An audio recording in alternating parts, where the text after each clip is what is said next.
ଆସିଗଲା ସୁଭଦ୍ରା ଯୋଜନା ଫର୍ମ। ଆଉ କେମିତି ଆକୁ ପୂରଣ କରିବେ ଆଉ କେଉଁ ଜାଗାରେ ନେଇକି ଆପ୍ଲାଏ କରିବେ ତାହା ଏହି ସମ୍ପୂର୍ଣ୍ଣ କହିବି। ସେଥିପାଇଁ ଭିଡ଼ିଓଟିକୁ ଲାଷ୍ଟ ପର୍ଯ୍ୟନ୍ତ ନିହାତି ଦେଖନ୍ତୁ।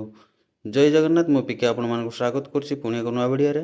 ଦେଖିପାରୁଥିବେ ଏଇଟା ହେଉଛି ଲେଟର୍ ଆସିଛି। ସବୁ କଲେକ୍ଟର ଅଫିସ୍କି ଆସିଛି ଏ ଲେଟର୍ଟି। ଆଉ ଏହା ହେଉଛି ସୁଭଦ୍ରା ଯୋଜନାର ଯେଉଁ ଆପ୍ଲାଏ କରିବାର ଗୋଟେ ଲେଟର୍। ଆଉ କେଉଁମାନେ ଆପ୍ଲାଏ କରିବେ, କ'ଣ କ'ଣ ଡକୁମେଣ୍ଟ ଆଉ କେମିତି ଫର୍ମ ପୂରାଇବେ, ଏଇଟା ହେଉଛି ସୁଭଦ୍ରା ଯୋଜନା ପ୍ରଥମ ଫର୍ମ। ଏହା ଦେଖିପାରୁଥିବେ ପ୍ରଥମେ ଆପଣମାନଙ୍କୁ ଆଧାର ସହିତ ଯେଉଁ ନାମ ଅଛି ଆପଣଙ୍କର ସଠିକ୍ ନାମଟିକୁ ଦେବେ।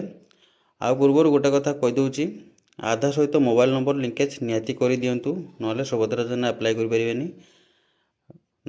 ନାମଟିକୁ ଦେଇଦେବେ। ତାପରେ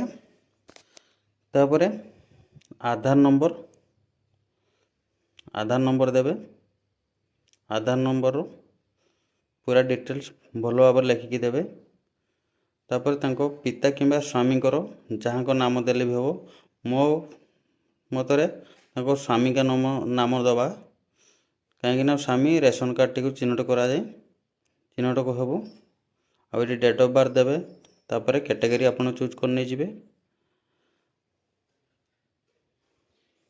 ଏଠି ST ST ଆପଣ ଭିନ୍ନକ୍ଷମ ଯାହା ଅଛି ଆପଣ ଏଠି ପୂରଣ କରି ନେଇଯିବେ।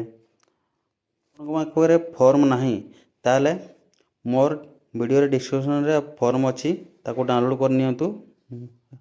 ଏହା ହେଉଛି ସମ୍ପୂର୍ଣ୍ଣ ମାଗଣା।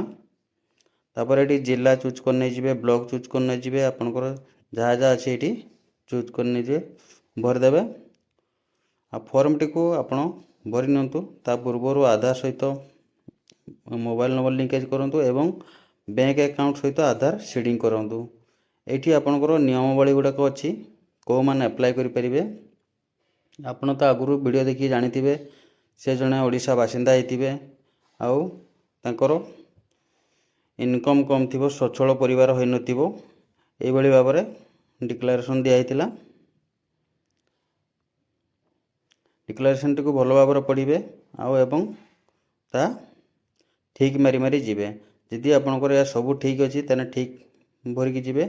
ଏଠି ଆପଣଙ୍କର ଅଣ୍ଡରଟେକିଂ ଅଛି, ଯଦି ଆପଣଙ୍କର ହେବନି ତାହେଲେ ଆପଣ ଆଇନ ଅନୁଯାୟୀ ଦଣ୍ଡିତ ହେବେ।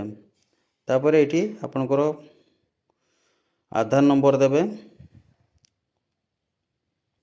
ଆଉ ଆଧାର ଅନୁସାରେ ଆପଣଙ୍କର ନାମଟିକୁ ଦେବେ। ଏହା ଥିଲା ସୁଭଦ୍ରା ଯୋଜନାର ଫର୍ମ। ଆପଣ ଏହା ଜଲ୍ଦି କୌଣସି କମ୍ପ୍ୟୁଟର ଦୋକାନ ବା ଜନସେବା କେନ୍ଦ୍ର ଠାରୁ କାଢ଼ି ନିଅନ୍ତୁ। କାଢ଼ିକି ଆପଣ ରଖିଦିଅନ୍ତୁ ଏବଂ ଆଧାର ସହିତ ମୋବାଇଲ ନମ୍ବର ଲିଙ୍କେଜ୍ କରିଦିଅନ୍ତୁ ଆଉ ବ୍ୟାଙ୍କ ସହିତ ଆଧାର ସିଡ଼ିଂ କରିନିଅନ୍ତୁ। ଏହାଦ୍ୱାରା ଆପଣଙ୍କର DBT ମାଧ୍ୟମରେ ଆପଣଙ୍କର ପଇସା ମିଳିବ ଆଉ ଆପଣଙ୍କୁ ମଧ୍ୟ ଗୋଟେ ATM ମିଳିବ, ଯେଉଁ ATMରେ ଆପଣ ଉଠାଇ ପାରିବେ। ଜୟ ଜଗନ୍ନାଥ, ଜୟ ଓଡ଼ିଶା।